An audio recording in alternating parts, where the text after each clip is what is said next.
Hello and welcome to Virtual Investor Conferences. On behalf of OTC Markets, we are very pleased you have joined us for our quarterly small cap growth virtual conference.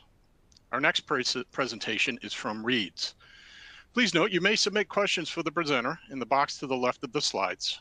You can also view a company's availability for a one-on-one meeting by clicking Book a Meeting in the top toolbar. At this point, I'm very pleased to welcome Cyril Wallace, Chief Executive Officer, and Doug McCurdy, Chief Financial Officer of Reeds, which trades on the OTCQX best market under the symbol REED. Welcome, Cyril and Doug. Thanks, Greg. Thank you. I appreciate it. Thanks for the intro. Yeah, no, and it's great to be here this afternoon. I appreciate everyone joining. Really excited to talk a little bit about our business here with you all. So let me just start off by saying that, really excited. Been here with the business now going on 2 months, a long-standing career within the business and consumer packaged goods. So really excited to come on and talk about, our business here and some of the incredible things that we're doing with Reeds. So, Reeds has, just an incredible long-standing history, and they started back in the 80s. And have grown into this, very recognizable brand. And I think for most people that say that they tried, our products, that, they're really, really impressed with the quality of the product and certainly, the journey that our product has been on. And so I think, as you look at some of the key milestones here, we started back in the 80s. We've added to our portfolio with Virgil's back in 1999, and then we've expanded into innovation in 2011, and then we launched what I believe is one of the cornerstones and one of the best ginger ales out on the marketplace in 2020, and then really excited. I'll talk to you just a little bit about some incredible innovation that we just launched this year that's on par, I believe, with where consumers are headed. So, when you think about, our business, right? I mean, ginger ale, ginger beer, and this, F&B or flavored malt beverage is certainly an area that consumers are continuing to lean into. And certainly as, we continue to evolve and think through innovation, I think there's areas within each one of these that still within the U.S. market still has legs and that are growing, and it's growing exponentially. And so I think here at Reeds, we are, thinking of ways, how do we continue to, position our brands, position our products, and position our innovation for the future to be relevant and continue to capture sales. So if you look at our overall product portfolio, this is just a quick snapshot of, our brands and the different places that we play in. Reeds, ginger ale, ginger beer. We started ginger beer, and then we expanded to ginger ale. So, we know ginger just in terms of how we, manufacture and produce our ginger ale. We then have this incredible brand in Virgil's, which is more of this craft soda. And so if you haven't tried it, it's a really good, craft soda. And then in terms of this, F&B, right? I mean, I think this is, an area that, consumers are certainly continuing to lean into. And it's an area that we continue to invest and lean into as well. And then for those that are really good fans of Reeds and have, really know our brands and know how we operate, certainly during the holiday season time, we offer these holiday seasonal items that, our consumers love and they write into us about, and they're really excited about launching these every year.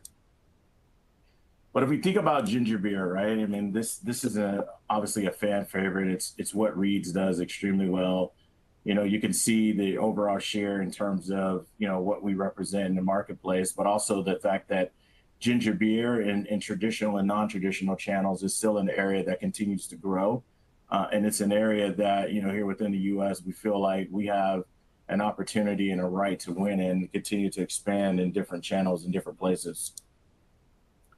And ginger ale, right? I mean, like I said, we talked about ginger ale. Ginger ale is still on the surge here in the U.S. It's a market and a subcat that continuously performs well, and we're continuing to expand into different and unique spaces. And certainly when I think about food service, on premise, convenience, even in dollar stores, there's this enormous opportunity for us to build upon our current distribution in ACV beyond where we are today, just given where the category continues to grow and outperform. And it's a unique formula, right? It's really all natural, and our ginger is sourced from some of the highest quality gingers in the world in terms of how we produce and make our product, and it is just absolutely incredible. And it's functional, right? It's we know that consumers are using ginger ale or ginger-based products for multifunctional uses in the U.S. And so we were excited to also to be on par in terms of where consumers are headed, launching our zero sugar ginger ale as well too. But then there's this other place, this F&B or flavor malt beverages, continues to be an area that continues to grow in the U.S. We're excited to be a part of this category, subcat, with certain flavor offerings here, like our ginger ale, our ginger mules, that have really done a nice job. They've come on board here. We recently have our our ultimate mule here, which is a zero-based classic mule. We know that flavor malt beverages and on-premise restaurant bar locations and even in general retail is certainly has legs and has an opportunity for us to grow. And I think for us it's how do we take what we're currently doing today and figure out niche ways to build upon that. And I think for us we're uniquely in a really good spot as it relates to how we produce our products with ginger base, and there's a wide variety of different innovations and different directions that we could go with our products, and we're really excited about that.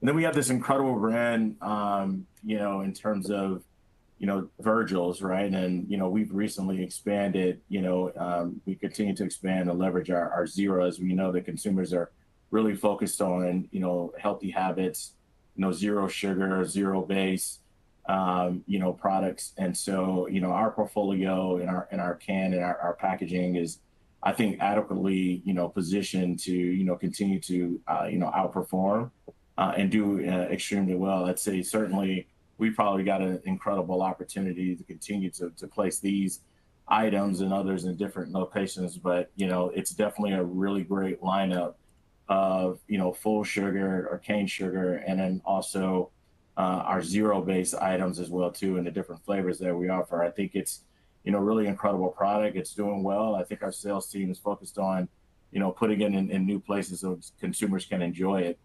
And then one of the things we talked about the outset is this whole notion of prebiotics and innovation that we just recently launched this year. It's our functional beverage line, and we're already starting to see repeat orders come in on this product.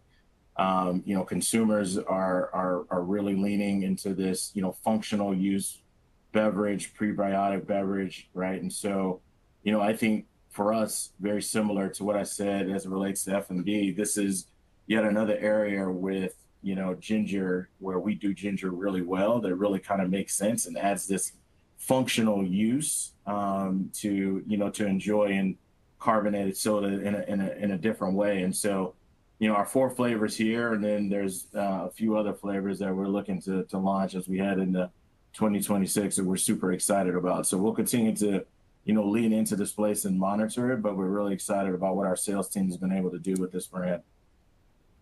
And then you can see our broad distribution, right? We've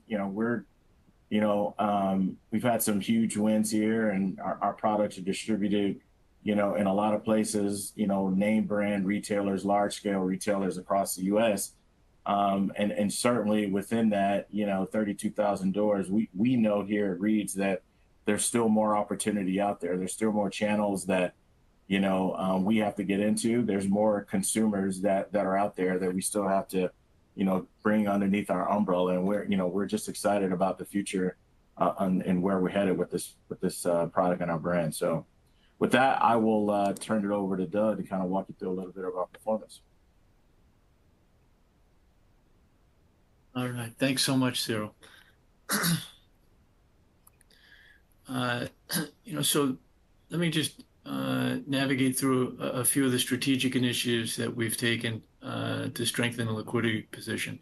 If we look back to fourth quarter of 2024, the company did a recapitalization. That recapitalization reduced debt, and also recapitalized the company with an infusion of equity through a PIPE transaction that actually closed right at the end of the year, at the end of December. And so that recapitalization reset the balance sheet and allowed us to reinvest in working capital in a way that the company hadn't been able to do in the past. And it allowed us to rebuild our, what I'll call our operating ecosystem at the same time, and get ourselves to a more efficient system, a little bit more efficient capacity structure, and build inventory to a place where we had what we need to meet our customer demand. So debt obligations materially reduced, new $10 million credit facility, and brought in some new management team, and adjusted what I'll call board and leadership, and put a renewed focus on profitable growth. That idea of profitable growth, the company has not achieved yet, at least what I'll call in the current year period with the new management team. But that idea of moving forward towards break even and profitability, net profitability, is a very important milestone for the company. Initiatives that we've taken or are taking to drive growth and better balance ourselves towards profitability. The top line growth piece, sales velocity. We're looking very closely from a sales perspective at our existing customer base and what the velocity is off shelves and through those channels. And we're also looking at channel expansion and taking some steps with channel expansion. Innovation, particularly around the functional products that Cyril had mentioned earlier, in addition to some of the other, zero sugar or ginger ale or things like that. Margin expansion is certainly very important for us. Margins in the past have been somewhat compressed, and as we look with the recapitalized balance sheet and some of the benefits that we have with that, we're also looking to drive efficiencies through the margin piece of the puzzle, and it affects the raw materials from ingredients to packaging, through co-packing and distribution. OpEx management, candidly, our SG&A is a little bit on the higher side. That was shown in first quarter. And what that really reflects is investment in growth initiatives, particularly on the human resources side, that growth needs to catch up to some of that investment as we look to balance the SG&A piece of the puzzle out for the overall company. And logistics and warehouse cost reductions, we're very focused on that. And anecdotally, one of the things that we saw early in the first quarter, when the company didn't have the inventory position balanced properly or as we wanted to grow into, we saw a little bit of logistics that instead of East Coast production being centered on the East Coast for distribution as well, there was a little bit of cross-country zigging and zagging that we've been able to grow out of after the first few months of first quarter. So, we're excited about some opportunity to see continued improvement there. Key performance indicators in the form of revenue, EBITDA, and gross margin. Generally, the company has reset the revenue piece of the puzzle as we've come into first quarter of 2025 and really first half. And so what we expect to see going forward is sequential revenue growth on the gross sales side. And then as we manage our trade spend and discounts, we would expect to see net sales also have sequential growth. It's really where we're focused as we look to kind of balance operating performance on the top line going forward. On the margin side, we're really trying to maintain and improve our margins to be somewhere in the mid-30s. And as we move forward and what I'll say, this leadership team gets to know the business a little bit more and gets to drive the business a little bit more, we would hope that we can move those margins up to the high 30s and at some point approach 40%. Investment highlights, just to kind of zip through this efficiently. The company is a seasoned beverage company. It's been around for a long time, almost 40 years. And I think the exciting thing that, the new management team believes in is the strength of the brand and how good the product is, craft, natural, premium. And we're very centered on continuing to make a great product that is good for people as they consider their beverage choices going forward. The new multifunctional line, soda smarter, is the tagline we have there. But that new functional line, it actually plays on what I'll call the history of the company. And what I mean by that is, the company with its ginger base has always been a functional or better for you beverage.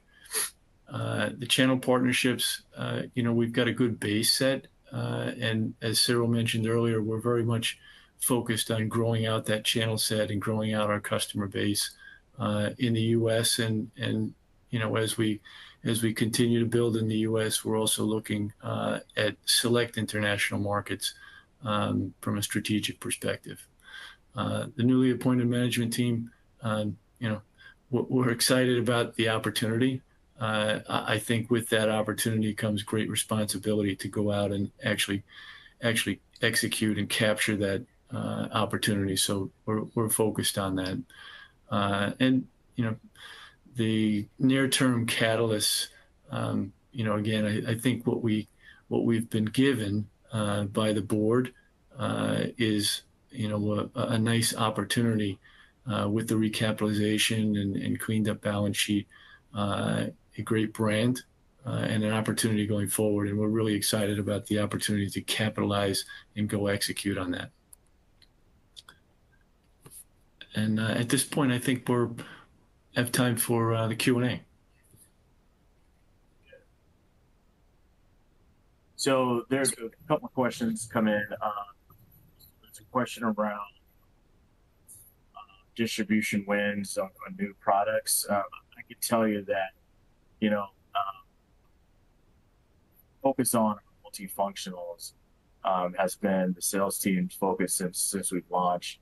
We've had some, wins, Dwayne Reed and Costco, and, it's in Kroger and in certain divisions today. And obviously, in terms of its performance, I mean, we're seeing repeat orders, still very new.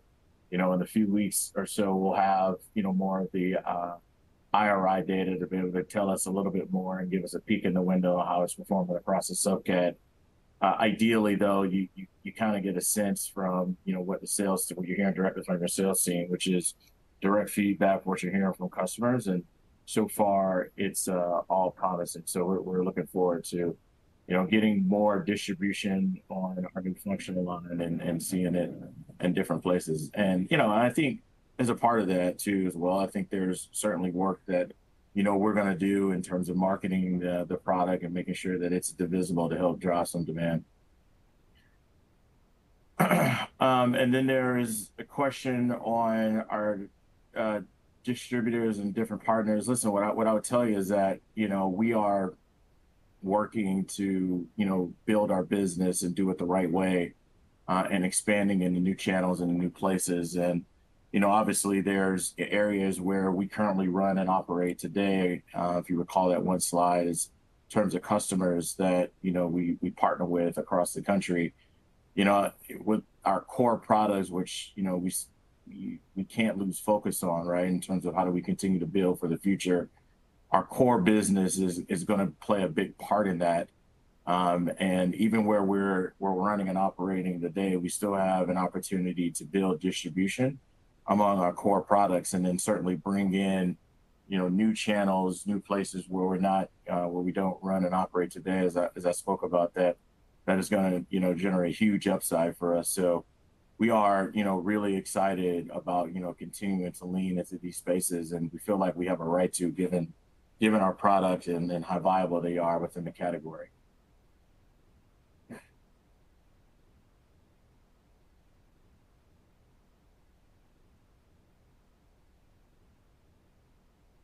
I think we touched on quite a bit of the questions that have come in, but we certainly appreciate everyone taking the time to join and listen in to our presentation today. And we really appreciate you guys being in tuned. And certainly if there's anything that, we have not answered over the course of the last 15 to 20 minutes or so, then we'll be happy to circle back with anyone offline. But thank you so much for the opportunity to share and hear a little bit more about our journey and where we're headed.